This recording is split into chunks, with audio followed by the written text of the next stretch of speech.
Luz para el Camino, les da la bienvenida a esta serie especial de Semana Santa. Recuerda suscribirse al canal, es importante hacerlo, así este material llega a más personas. Hoy escucharemos la lectura del capítulo 29, del libro Historia de la Redención de Elena G. de White. La crucifixión de Cristo. Cristo, el precioso Hijo de Dios, fue conducido y entregado al pueblo para ser crucificado. Los discípulos y creyentes de las regiones circunvecinas se unieron a la multitud que seguía a Jesús rumbo al Calvario. La Madre del Señor también estaba allí sostenida por Juan, el discípulo amado. Su corazón estaba herido por una angustia inenarrable, no obstante ella, junto con los discípulos, esperaba que mudara la penosa escena y que Jesús manifestara su poder y apareciera ante sus enemigos como el Hijo de Dios. Pero de nuevo su corazón de madre desfalleció al recordar las palabras mediante las cuales él se había referido brevemente a las cosas que estaban sucediendo ese día. Apenas había pasado Jesús por la puerta de la casa de Pilato cuando trajeron la cruz preparada para Barrabás y la depositaron sobre sus hombros magullados y sangrantes. También cargaron con cruces a los compañeros de Barrabás que debían sufrir la muerte al mismo tiempo que el Señor. El Salvador llevó su cruz unos pocos pasos pero, por causa de la pérdida de sangre y el excesivo cansancio y el dolor, cayó desmayado al suelo. Cuando recuperó el sentido, nuevamente la colocaron sobre sus hombros y lo obligaron a avanzar. Vaciló unos pocos pasos mientras cargaba la pesada cruz, y entonces cayó al suelo como si estuviera sin sentido. Al principio lo creyeron muerto, pero finalmente recuperó el conocimiento una vez más. Los sacerdotes y dirigentes no manifestaron la menor compasión por los sufrimientos de su víctima, pero se dieron cuenta de que le era imposible llevar un paso más ese instrumento de tortura. Mientras pensaban, ¿qué podían hacer? Simón, un cireneo que venía en dirección contraria, se encontró con la multitud. Lo tomaron entonces a instancias de los sacerdotes, y lo obligaron a llevar la cruz de Cristo. Los hijos de Simón eran discípulos de Jesús, pero él mismo nunca había tenido relación con él. Una gran multitud siguió al Salvador al Calvario, y muchos de sus integrantes se burlaban de él y lo ridiculizaban, pero muchos lloraban y repetían sus alabanzas. Los que habían sido sanados de diversas enfermedades, los que habían resucitado de entre los muertos, se refirieron con voz fervorosa a sus maravillosas obras y manifestaron el deseo de saber qué había hecho, para que se lo tratara como malhechor. Pocos días antes lo habían acompañado en medio de gozosos hosanas mientras sacudían ramas de palmeras cuando él entraba triunfalmente en Jerusalén. Pero muchos de los que habían dado clamores de alabanza, porque en ese momento era popular hacerlo, ahora lanzaban el grito de «Crucifícale, crucifícale». Clavado en la cruz. Al llegar al lugar de ejecución, los condenados fueron atados a los instrumentos de tortura. Mientras los dos ladrones se debatían en manos de los que los extendían sobre sus cruces, Jesús no ofreció resistencia. Su madre contempló la escena con agonizante suspenso, con la esperanza de que hiciera un milagro para salvarse. Vio sus manos extendidas sobre la cruz, esas manos queridas que siempre habían dispensado bendiciones y que se habían alargado tantas veces para sanar a los que sufrían. Cuando trajeron martillos y clavos, y estos atravesaron la tierna carne de Jesús para asegurarlo a la cruz, los discípulos, con el corazón quebrantado, apartaron de la cruel escena el cuerpo desfalleciente de la Madre de Cristo. El Señor no formuló queja alguna, su rostro seguía pálido y sereno, pero grandes gotas de sudor perlaban su frente. No hubo mano piadosa que enjugara de su rostro el rocío de la muerte, ni palabras de simpatía e inmutable fidelidad que sostuvieran su corazón humano. Estaba pisando totalmente solo el lagar, y del pueblo nadie estuvo con él. Mientras los soldados llevaban a cabo su odiosa tarea, y él sufría la más aguda agonía, oró por sus enemigos: «Padre, perdónalos, porque no saben lo que hacen». Lucas 23:34. Esta oración de Jesús por sus enemigos abarca al mundo, pues se refiere a cada pecador que habrá de vivir hasta el fin del tiempo. Después que Jesús fue clavado a la cruz, varios hombres fuertes la levantaron y la colocaron con gran violencia en el lugar preparado con ese fin, causando al Hijo de Dios la más dolorosa agonía. Y entonces se produjo una escena terrible. Los sacerdotes, dirigentes y escribas se olvidaron de la dignidad de sus sagrados cargos, y se unieron con la turba para burlarse y reírse del agonizante Hijo de Dios, diciéndole: si tú eres el rey de los judíos, sálvate a ti mismo. Lucas 23:37. Y otros repetían burlonamente entre ellos, a otro salvó, a sí mismo no se puede salvar. Marcos 15:31. Los dignatarios del templo, los curtidos soldados, el mal ladrón en la cruz y los viles y crueles que se hallaban entre la multitud, todos se unieron para maltratar a Cristo. Los ladrones que fueron crucificados con Jesús sufrieron la misma tortura física que él. Pero solo uno de ellos se endureció, el dolor lo desesperó y le infundió rebeldía. Se unió a las burlas de los sacerdotes y vilipendió a Jesús diciéndole, si tú eres el Cristo, sálvate a ti mismo y a nosotros. Lucas 23:39. El otro malhechor no era un criminal endurecido. Cuando oyó las diatribas de su compañero de fechorías, le reprendió, diciendo, ¿ni aún temes tú a Dios, estando en la misma condenación? Nosotros, a la verdad, justamente padecemos, porque recibimos lo que merecieron nuestros hechos, mas ningún mal hizo. Versículos 40 y 41. Acto seguido, cuando su corazón sintió la atracción de Cristo, la iluminación celestial invadió su mente. En Jesús, magullado, escarnecido y colgado de una cruz, vio a su Redentor, a su única esperanza, y se dirigió a él con humilde fe, acuérdate de mí, cuando vengas en tu reino. Entonces Jesús le dijo, de cierto te digo que hoy, estarás conmigo en el paraíso. Versículos 42 y 43. Con asombro los ángeles consideraron el infinito amor de Jesús quien, mientras sufría la más atroz agonía mental y física, solo pensó en los demás y animó a creer al alma penitente. Al derramar su vida hasta la muerte, manifestó un amor por los hombres más fuerte que ésta. Muchos de los que fueron testigos de esas escenas del Calvario más tarde se afirmaron en la fe de Cristo. Los enemigos del Señor aguardaron su muerte, entonces con impaciente esperanza. Creían que esos acontecimientos eliminarían para siempre los rumores de su poder divino y la maravilla de sus milagros. Se complacían en pensar en que entonces no necesitarían temblar más por causa de su influencia. Los indiferentes soldados que extendieron el cuerpo de Jesús en la cruz se repartieron sus ropas y contendieron por una prenda tejida pero sin costura. Finalmente decidieron el asunto echando suertes. La pluma movida por la inspiración describió con exactitud esta escena cientos de años antes que ocurriera, porque perros me han rodeado, me ha cercado cuadrilla de malignos, horadaron mis manos y mis pies, repartieron entre sí mis vestidos, y sobre mi ropa echaron suertes. Salmos 22, 16, 18. Una lección de amor filial. Los ojos de Jesús se pasearon sobre la multitud que se había reunido para contemplar su muerte, y vio a los pies de la cruz a Juan que sostenía a María, su madre. Ella había regresado al lugar donde se desarrollaba esa terrible escena, pues era incapaz de permanecer por más tiempo alejada de su hijo. La última lección que el Señor dio, se refirió al amor filial. Contempló el rostro dolorido de su madre y enseguida miró a Juan, y dijo, dirigiéndose a ella, «Mujer, he ahí tu hijo», y a continuación dijo al discípulo, «He ahí tu madre». Juan 19, 26, 27.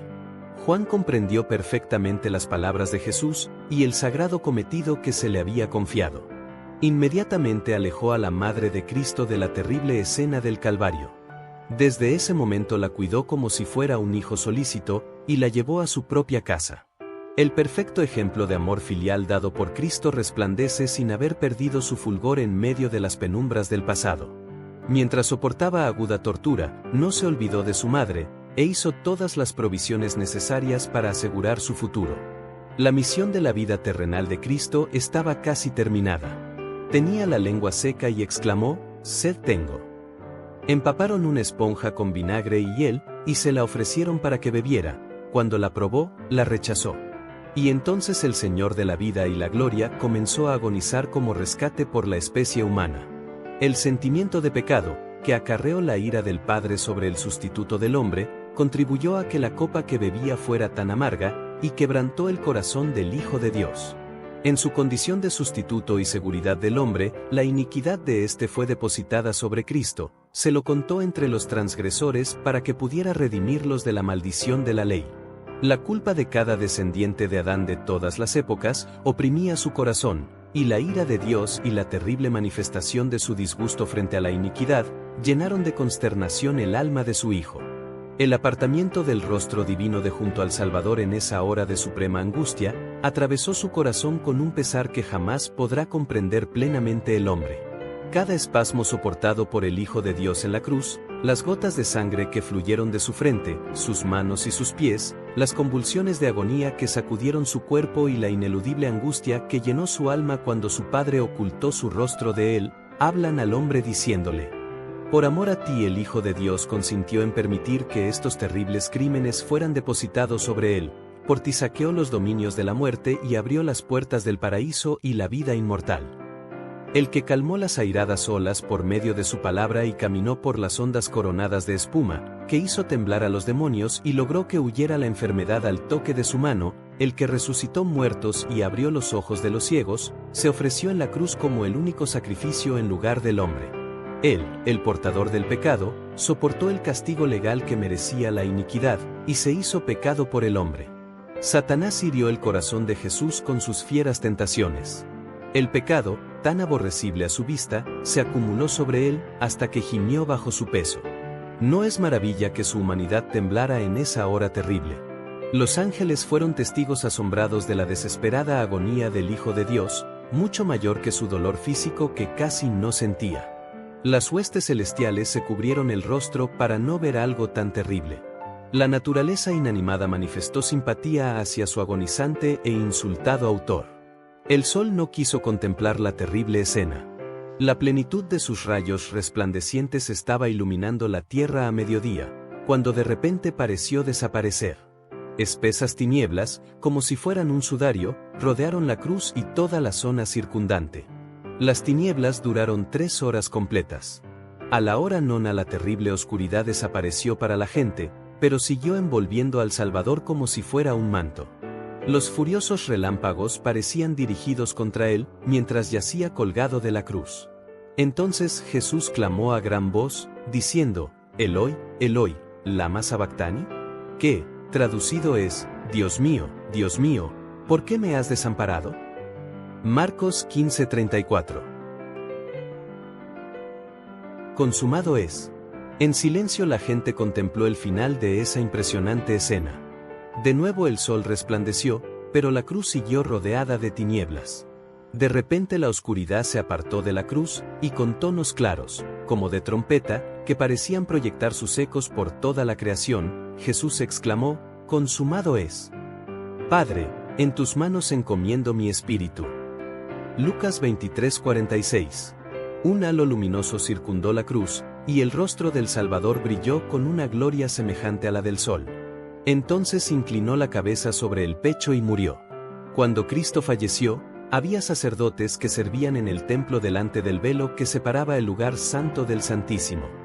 De repente sintieron que la tierra temblaba bajo sus pies, y el velo del templo, una cortina fuerte y de buena calidad, que se renovaba cada año, fue rasgada de alto abajo por la misma mano exangüe que escribió las palabras condenatorias sobre los muros del palacio de Belsasar.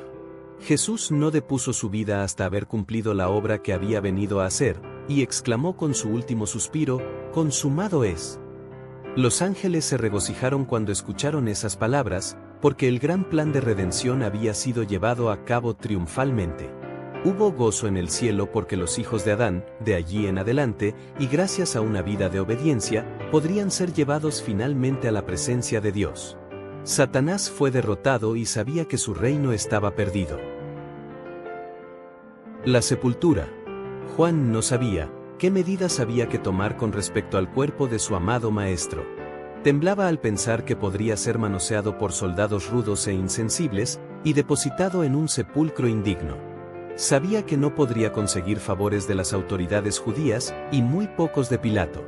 Pero José y Nicodemo hicieron frente a esa emergencia. Los dos eran miembros del Sanedrín y conocían a Pilato. Ambos eran ricos e influyentes. Estaban decididos a conseguir que el cuerpo de Jesús tuviera una sepultura honorable. José enfrentó osadamente a Pilato, y le pidió que le diera el cuerpo de Jesús para sepultarlo. Este dio entonces una orden oficial para que le fuera entregado. Mientras Juan, el discípulo, Estaba ansioso y perturbado por los sagrados restos de su amado maestro. José de Arimatea volvió con la autorización del gobernador, y Nicodemo, anticipándose al resultado de la entrevista de José con Pilato, vino con una costosa mezcla de mirra y áloes de unos 50 kilos de peso. Los más honrados de Jerusalén no hubieran recibido mayores muestras de respeto en ocasión de su muerte. Con suavidad y reverencia estos hombres retiraron con sus propias manos el cuerpo de Jesús del instrumento de tortura, mientras lágrimas de simpatía rodaban por sus mejillas al contemplar el cuerpo lacerado del Señor, que bañaron y limpiaron cuidadosamente de toda mancha de sangre. José era dueño de una tumba, cavada en la roca, que estaba reservando para sí mismo, estaba cerca del Calvario, y allí preparó sepulcro para Jesús. El cuerpo, junto con las sustancias aromáticas traídas por Nicodemo, fue envuelto cuidadosamente en un lienzo de lino, y los 3 discípulos llevaron su preciosa carga a ese sepulcro nuevo, donde nadie había yacido todavía. Extendieron los magullados miembros y doblaron las contusas manos para colocarlas sobre el pecho inmóvil. Las mujeres galileas se aproximaron para verificar que se hubiera hecho todo lo que se podía hacer para el cuerpo sin vida de su amado maestro. Vieron entonces cómo se colocaba la pesada piedra a la entrada del sepulcro, y el Hijo de Dios quedó descansando allí. Las mujeres se quedaron hasta el final junto a la cruz y junto a la tumba de Cristo.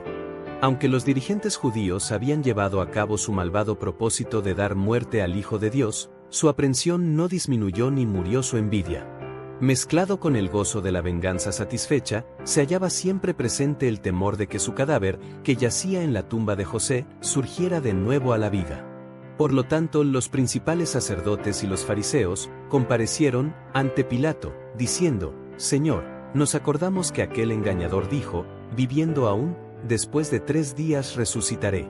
Manda, pues, que se asegure el sepulcro hasta el tercer día, no sea que vengan sus discípulos de noche, y lo hurten, y digan al pueblo, resucitó de entre los muertos.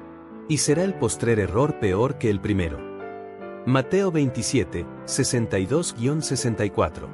Pilato, tal como los judíos, tenía muy pocos deseos de que Jesús se levantara con poder para castigar a los que le habían dado muerte, de modo que puso un grupo de soldados romanos a las órdenes de los sacerdotes.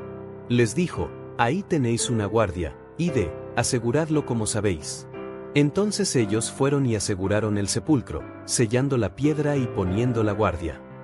Mateo 27, 65-66. Los judíos comprendieron la ventaja de tener esa guardia junto a la tumba de Jesús. Pusieron un sello en la piedra que cerraba el sepulcro, de manera que nadie pudiera moverla sin que se supiera, y tomaron todas las precauciones necesarias para que los discípulos no pudieran llevar a cabo ningún engaño con respecto a su cuerpo. Pero todos sus planes y precauciones sirvieron solo para que el triunfo de la resurrección fuera más completo, y para que la verdad quedara más plenamente establecida.